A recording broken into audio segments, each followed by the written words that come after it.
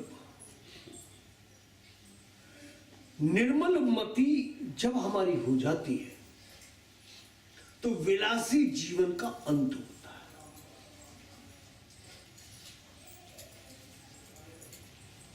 तो विलासी जीवन का अंत होता है। विलासी का अर्थ यह नहीं कि महल में रहने वाला ही विलासी, नहीं। फुटपाथ पे रहने वाला व्यक्ति भी विलासी हो सकता है और महल में रहने वाला व्यक्ति भी वैराग्यवान हो सकता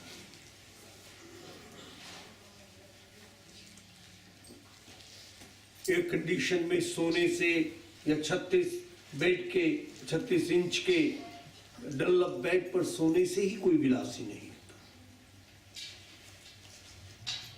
वो तो प्रवृत्ति है। हम प्रवृत्त काय में है। जब बुद्धि निर्मल हो जाएगी तो विलासी जीवन का अंत होगा, और जब विलासी जीवन का अंत होगा तो भक्ति सिद्ध होगी, और जब भक्ति सिद्ध हो जाएगी तभी मुक्ति प्राप्त होगी। बिना भक्ति को सिद्ध किए मुक्ति प्राप्त नहीं हो सकती। भक्ति क्या है?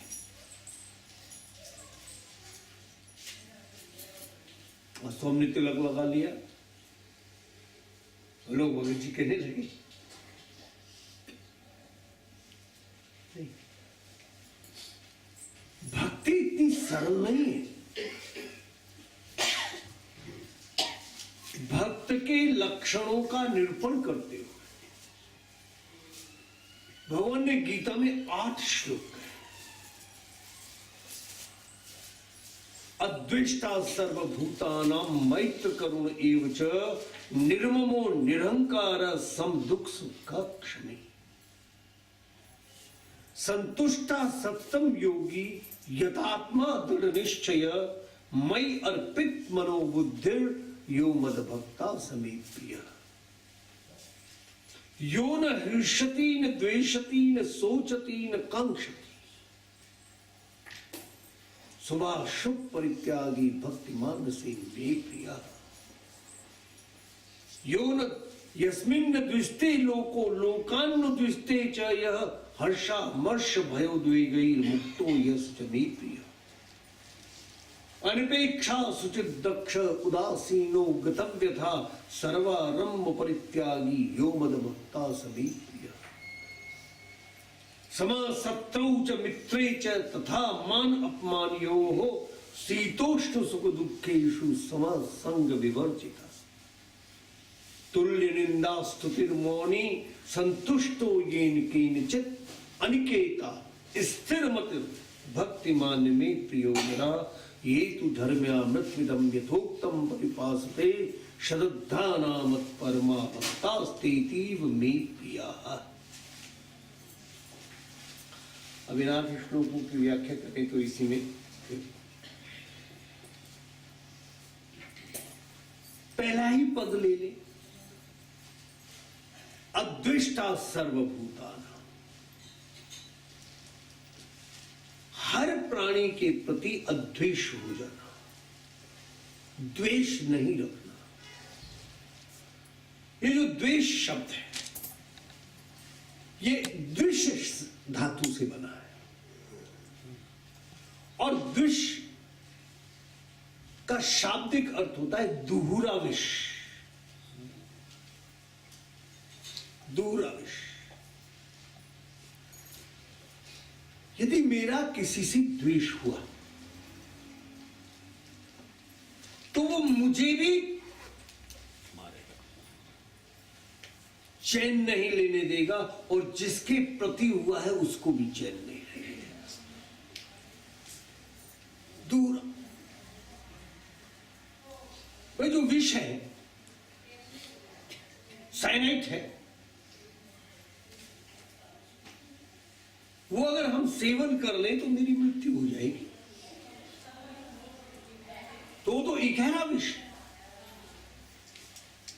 जो उसका सेवन करेगा वो उसको मारेगा। किंतु द्वेष दोहरा विष है, जिसके अंदर उदय हुआ उसको भी मार रहा है और जिसके प्रति उदय हुआ उसको भी मार रहा है। हमारे गुरुदेव एक दृष्टांत देते थे। एक राजा की और नगर सेठ की मित्रता थी।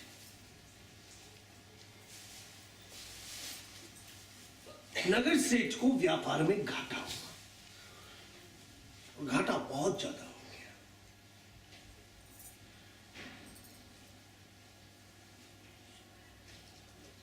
नगर सेठ सोचता है कि हमारे राजा जी की मृत्यु हो जाए तो मेरा कम से कम 10 क्विंटल चंदन एक दिन में बिकेगा।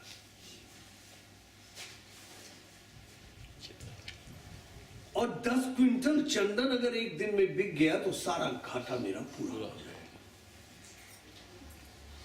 ये सेठ जी के मन में उठा। राजा के मन में तुरंत उठा कि ये सेठ मेरा मित्र है, इसलिए हमारे जो कर अधिकारी हैं शायद इसका कर ठीक ठाक नहीं देख रहे होंगे, क्योंकि उनको पता है कि राजा इसका मित्र है। तो क्यों ना इसके कर की जांच करा दी जाए।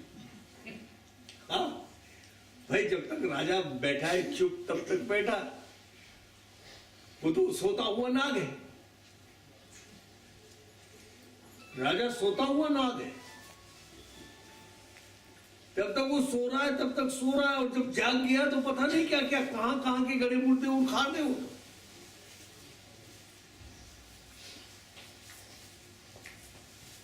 तो राजा ने निश्चय किया इनकी जांच कराई जाए। किंतु जब जांच के आदेश पारित कर रहा था तो राजा के मन में आया, भाई मेरा मित्र है, इसको एक बार बुला के पूछूं कि इसके मन में मेरे प्रति क्या द्वेष आया जो मेरे मन में इसके प्रति द्वेष आया।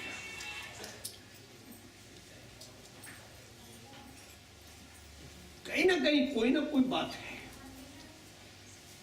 राजा ने उसको बुलवाया, तो बताओ तुम्हारे मन में मेरे प्रति क्या द्वेष आया।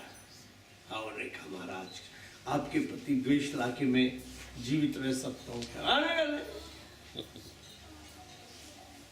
बता दे ठीक ठीक तो क्षमा हो सकती है, और नहीं बताएगा तो सूली पर चढ़ा फंस। उन दिनों कोई कानून लिखा हुआ तो होता नहीं था। आईपीसी सीआरपीसी जो इंडिया में अब चल रहे हैं वो तो थे नहीं, राजा का शब्दी कानून होता था उस समय। तो लगा दो फांसी, लगा दो फांसी।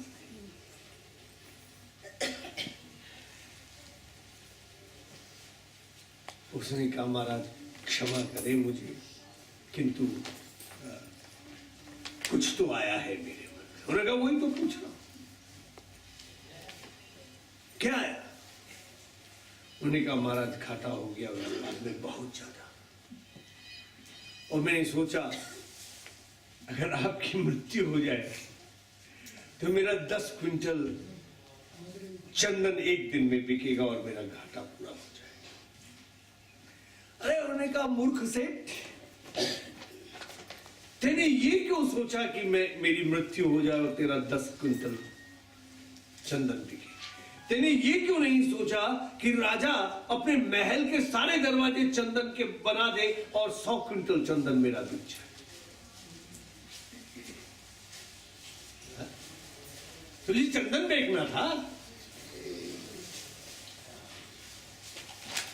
तो द्वेषात्मक चिंतन करने के बजाय सकारात्मक चिंतन क्यों नहीं किया? क्योंकि चिंतन तो ये करना चाहिए था। तो ये चिंतन ये करना चाहिए था कि राजा अपने महल के सारे दरवाजे चंदन के बना दे, और सारे दरवाजे अगर चंदन के बनेंगे तो फिर 10 क्विंटल क्या 100 क्विंटल चंदन एक दिन में बिकता है या नहीं बिकता? अद्वेष्टा सर्वभूतानां। मुझे कुत्तों से बहुत डर लगता था, मैं अपनी बात बता रहा हूं। सुबह मॉर्निंग वॉक में भी हम जाते तो गांव की सीमा के बाहर गाड़ी से जाते और वहां से उतर के फिर केवल कुत्तों के डर से ये भौं भौं करेंगे। एक दिन मेरे मन में आया, इनसे क्यों डरे, हम इनका कुछ बिगाड़ तो रहे नहीं, वो भौंके तो नारायण के दो। और मैं सच कह रहा हूं, जिस दिन से मैंने नारायण कहना शुरू किया कुत्ता चुप हो जाता है। दिस इज माई एक्सपीरियंस, ये मेरा अपना अनुभव है। मुझे बहुत डर लगता था। क्यों? कुत्ता अगर काट ले तो वो जो इंजेक्शन लगने हैं पेट में, डर तो उनका है, कुत्ते से बेचारे से क्या डर, उसके काटने से भी डर नहीं है। अरे किंतु डर तो वो जो इंजेक्शन लगने हैं आफ्टर हिज बाइट, डर तो उससे। किंतु मैंने जब से ये करना शुरू किया, ये हमारे ब्रह्मचारी से पूछो, अब हम डरते उड़ते नहीं। कुत्ता ने भौंका और मैंने नारायण कहा, और जैसे ही नारायण कहा वो चुप हो जाता। भाई यहां तो आप घरों में रखते हैं कुत्ते, भारत में तो स्ट्रीट डॉग्स हैं and they are very dangerous. Street dogs are more dangerous than domestic dogs. उनको तो बहुत भौंकना है और पीछे भी भागना है, और जब आप पीछे मुड़ के देखो तो काट भी ले वो। किंतु जब से हमने चलते हुए और हमने कहा नारायण, चुप हो जाता। तब समझ में आया कि भाई मेरे अंदर का द्वेष उसके अंदर भी है, और जब मेरे अंदर द्वेष नहीं है तो उसके अंदर द्वेष कैसे आ सकता है? अद्वेष्टा सर्वभूतानां मैत्र करुण एव च निर्ममो निरंकार समदुख सुख क्षमे। अगर किसी के प्रति द्वेष उत्पन्न हुआ है, बैठ के उस द्वेष को समाप्त कर दो, द्वेष समाप्त हो जाए। और अगर द्वेष समाप्त नहीं होता तो वो इतना बढ़ जाता है, इतना बढ़ जाता है, इतना बढ़ जाता है कि हमारे सचिव थे स्वामी सुंदरानंद, बहुत ही अच्छे इंसान, और ऐसा संत नहीं हो सकता आज के युग में। ऐसे संत थे कि he was really a saint। किंतु कान भरने वाले सब जगह होते हैं, और ये बड़े लोगों की ना कान कच्चे होने की एक हो जाती है, कान कच्चे। उसने कैसे किया, ये कहा, वो कहा, वो तो सुंदरानंद जी के प्रति मेरे अंदर बहुत बड़ा द्वेष उत्पन्न कर गया। कान भर भर के उनके प्रति मेरे अंदर बहुत ज्यादा द्वेष हो गया। जब मेरे अंदर द्वेष हो गया तो ना रात को नींद आए और न जो है भोजन में मन लगे। खाना खाने बैठी तो सुंदरानंद, रात को सोने को जाए तो सुंदरानंद, तो सुंदरानंद भूत बन गया मेरे लिए। हमने अपने सारे कार्यक्रम खत्म करके और हम भानपुरा पहुंचे, वो भानपुरा में रहते और एक कमरे में हम दोनों बंद हो गए, नोबडी एल्स। और मैंने कहा, स्वामी जी आपके अंदर मेरे प्रति क्या द्वेष उत्पन्न हुआ है? मैंने कहा, यार होलीनेस ऐसा कैसे हो सकता है, मैं आपके प्रति कैसे द्वेष पाल सकता हूं? मैंने कहा है, आप कैसे कह सकते हैं? मैंने कहा क्योंकि मेरे अंदर है, क्योंकि मेरे अंदर डेवलप हुआ है तो आपके अंदर भी निश्चित है। ये तो मैं नहीं कह सकता कि आपके अंदर पहले आया या मेरे अंदर पहले आया, आई डोंट नो। ये तो मैं नहीं कह सकता पहले किसके अंदर पनपा है, ये मैं नहीं कह सकता। किंतु जब मेरे अंदर है तो आपके अंदर निश्चित है, और फिर वो भी खुले और हम भी खुले, और उस द्वेष को वहीं खत्म कर दिया। तो द्वेष खत्म हो गया। अगर द्वेष खत्म ना होता तो उनकी मृत्यु तो होनी थी, मृत्यु हुई उनकी, वो भी मेरे प्रति द्वेष लेकर जाते और मैं भी उनके प्रति द्वेष अब तक पाल रहा होता। तो ये जो द्वेष है भक्ति की सबसे बड़ी बाधा है, भक्ति की सबसे बड़ी बाधा है, भक्ति में आगे बढ़ने नहीं देगी हमको। किसी के प्रति भी उत्पन्न हुआ द्वेष हमको आगे नहीं बढ़ने देगी। इसलिए सबसे पहला पद भगवान ने जो कहा भक्त के लक्षणों में, वो कहा अद्वेष्टा सर्वभूतानां। हर प्राणी कोई भी है चाहे, उसके प्रति द्वेष मत करो। द्वेष क्या होगा? उस द्वेष से हमारा अपना ही समय नष्ट होगा और कुछ मिलने वाला नहीं। अद्वेष्टा सर्वभूतानां मैत्र करुण एव च। सबसे मैत्री भाव रखो, करुणा रखो। इसे तो 8 श्लोक हैं, उनकी पूरी व्याख्या तो बहुत बड़ी व्याख्या हो जाएगी, किंतु मुख्य पहला जो पद है अद्वेष्टा सर्वभूतानां, विद्वेष से मिलेगा क्या? दूरावेश हमको भी तंग करेगा और उसको भी तंग करेगा। कितने विलासी जीवन का जब अंत है होगा, तब भक्ति के लक्षण हमें उत्पन्न होंगे। जब तक विलासिता रहेगी जीवन, तब तक भक्ति नहीं प्रारंभ हो सकती। भक्ति प्रारंभ ही तब होगी जब विलासी जीवन का अंत होगा, और जब भक्ति सिद्ध हो जाएगी तो मुक्ति निश्चित मिलेगी। मुक्ति का मार्ग, मुक्ति का मार्ग क्या है? भक्ति ही तो मुक्ति का मार्ग है। और भक्ति की अनेक व्याख्याएं। आचार्य शंकर ने कहा स्वदोष अनुसंधान इति भक्ति, अपने स्वरूप का स्वस्वरूप अनुसंधान, अपने स्वरूप का अनुसंधान ही भक्ति है। हम अपने स्वरूप का अनुसंधान करें,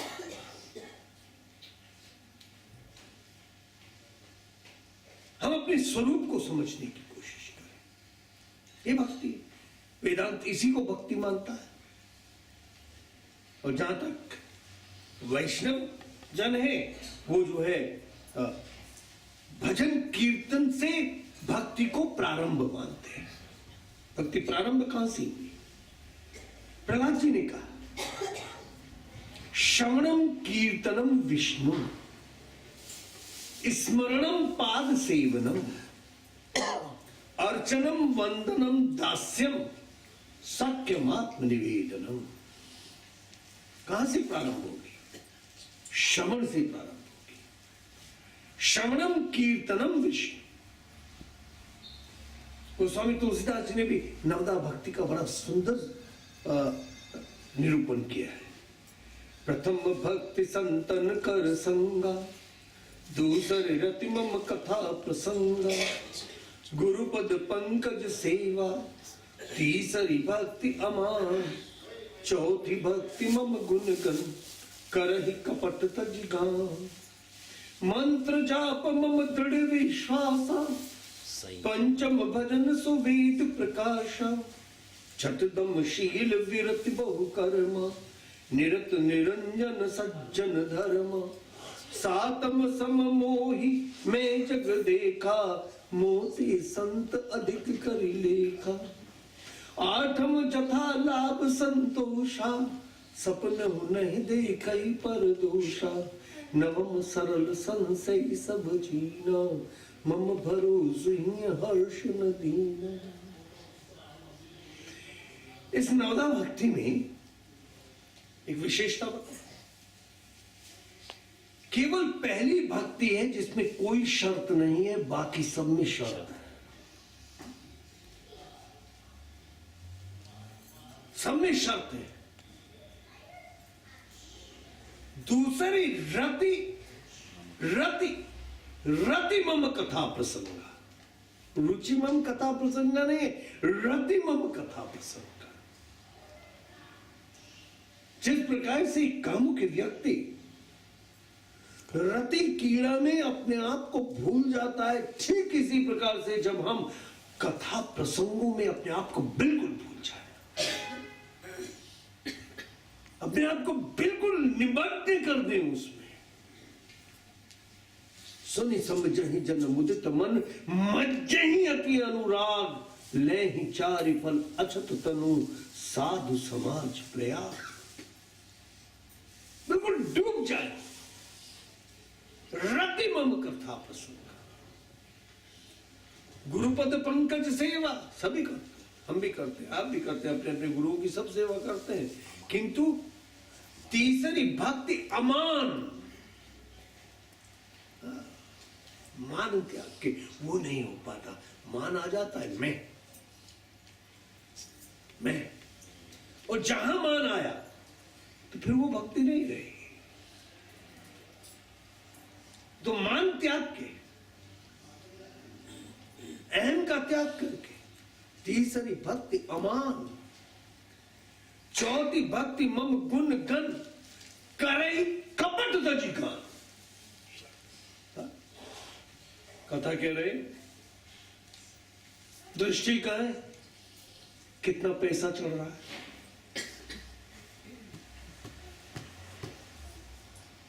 कथा हुई या कपट हुआ।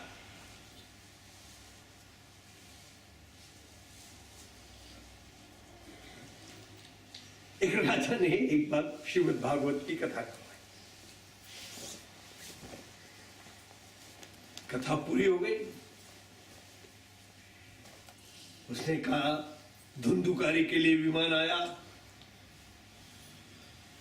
महाराज परीक्षित मुक्त हो गए, मेरा तो कुछ भी नहीं हुआ पंडित जी, ये तो वही का वही। पंडित जी ने कहा मैंने तो पूरी कथा कही है, मैंने कुछ भी छोड़ा नहीं, मैंने पूरा शास्त्रीय विधान का पालन किया। एक महात्मा गुजर रहे थे, उन्होंने कहा यह भागवत हुई थी, यहाँ यजमान और आचार्य लड़ रहे हैं, क्यों लड़ रहे हैं? उसने कहा भाई क्या बात है, क्या बात है? उन्होंने कहा महाराज परीक्षित के लिए तो मुक्ति हुई और धुंधुकारी जैसों के लिए भी विमान आया, मेरा तो कुछ भी नहीं हुआ, ना मुक्ति हुई ना।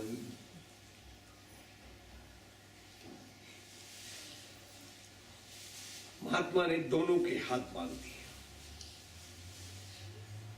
और कहा भाई एक दूसरे के हाथ खोलो। तो खोल पाएंगे क्या? जब दोनों ही बंधे हुए हैं तो खुद में खोल नहीं पाएंगे। उन्हें कहा ये क्या महाराज? अरे उन्हें कहा पंडित जी